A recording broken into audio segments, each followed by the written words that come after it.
Ingat pada waktu Yunus di perut ikan, apa yang dia perbuat? Yunus tahu dia ada sampai di perut ikan karena kesalahannya sendiri, karena ketidakpatuhannya. Makanya waktu angin bertiup kencang, lalu orang-orang di kapal di mana dia menumpang ketakutan, dia bilang, lemparkan aku penyebabnya. Dia pun tahu. Dan dia pun tahu dia harus mati, dihukum oleh karena kesalahan dan dosanya. Tapi oleh karena kasih karunia Tuhan, dia tidak mati tenggelam oleh gelombang laut. Tuhan mengirimkan ikan yang besar untuk memakan dia, dan dia tetap hidup, tidak digigit. Ya, bayangkan hidup di dalam perut ikan. Tapi saudara tahu, walau dia ada dalam perut ikan, dan dia tahu itu karena kesalahannya, dan kemungkinan besar dia pasti akan mati.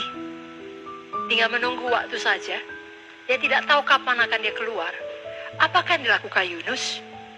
Mari kita buka Yunus pasal 2. Kita baca langsung ke ayat 9 dan 10. Tetapi aku dengan ucapan syukur akan kupersembahkan korban kepadamu.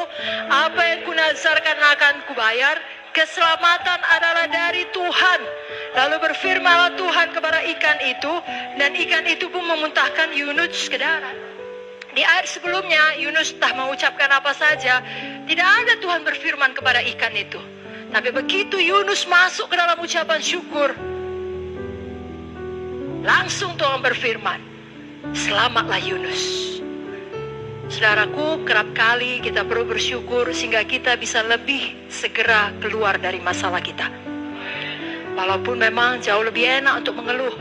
Apalagi kalau kita merasa memang kita yang benar, kita punya hak dan alasan penuh, kita punya dasar untuk mengeluh.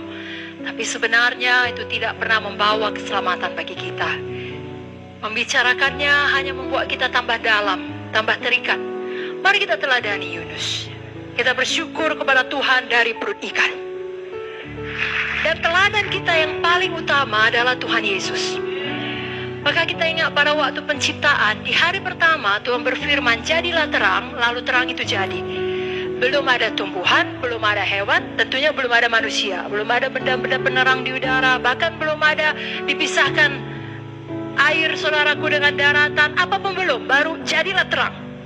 Tapi Alkitab menuliskan Tuhan berhenti dan Tuhan melihat semuanya baik. Enggaknya baik, tapi itu hari itu baik. Hari kedua pun seperti itu, Tuhan berhenti lalu berkata baik. Apakah Tuhan tidak sanggup menjadikan semua sekaligus dalam satu hari? Sanggup. Jadi kenapa sampai harus 6 hari? Karena ada prinsip di sini yang juga perlu kita jalani.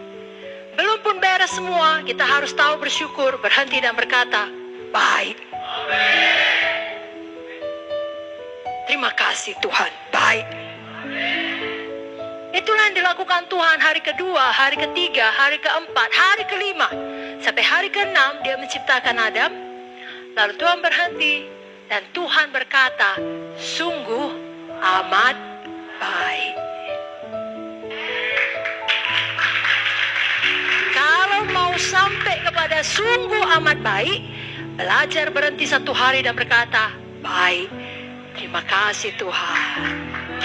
Besok lagi, baik. Terima kasih Tuhan. Baru akan tiba waktunya, Tuhan tidak pernah terlambat. Saudara akan sampai kepada sungguh amat baik. Kalau tepuk tangan semuanya, sungguh amat baik. Jadi hari ini, ingat untuk bersyukur dari perut ikan. Ingat untuk bilang baik tiap hari. Untuk bersyukur kepada Tuhan. Kalau kita terus mengeluh, kenapa orang tuaku gak selamat juga? Kenapa keluargaku masih juga hatinya keras? Kenapa begini, kenapa begitu? Masing-masing kita punya kenapa. Dan kita menyalahkan orang lain. Kenapa dia jahat? Kenapa dia ngomongnya begitu? Kenapa dia kasar? Dan kita tidak ingat untuk bersyukur pada hal-hal baik yang sudah Tuhan berikan. Kita sendiri yang rugi. Tuhan tetap baik, tapi kita tidak mampu melihatnya. Tidak mampu menyadarinya. Jangan demikian. Jangan tunggu semua beres baru kita bersyukur. Mari temukan hal baik dalam hidup saudara. Amin. Nah saudaraku, lihat pada saya. Mari kita bersikap jujur saja. Gak mungkin namanya pelayan Tuhan hidupnya semua baik. Hah? Sama seperti gak mungkin hari pertama itu sebenarnya semua sudah baik, kan enggak? Tapi Tuhan sudah melihat ada terang dari yang tidak ada. Itu baik. Dan gak mungkin yang namanya kita pelayan Tuhan, hidup kita semua lancar. Justru hidup kita lah yang paling penuh perang. Kalau kita ancaman bagi kerajaan neraka, ada yang tanda tanya besar dalam hidup kita. Kalau hidup saudara aman-aman saja, berarti saudara bukan merupakan ancaman bagi kerajaan gelap, saudaraku. Dengan kata lain, kalau hidup saudara penuh perang, hidup saudara penuh masalah. Hidup saudara penuh pergumulan, penuh fitnah dari orang yang iri kepada saudara. Betul. Penuh pengkhianatan dan penuh semuanya. Tapi saudara harus teguh berdiri dan tetap setia. Dan bersyukur dari dalam perut ikan. Dan berkata ini baik. Dan tidak menyerah. Dan sedapat mungkin saudara praktekkan sukacita Tuhan kekuatan saudara.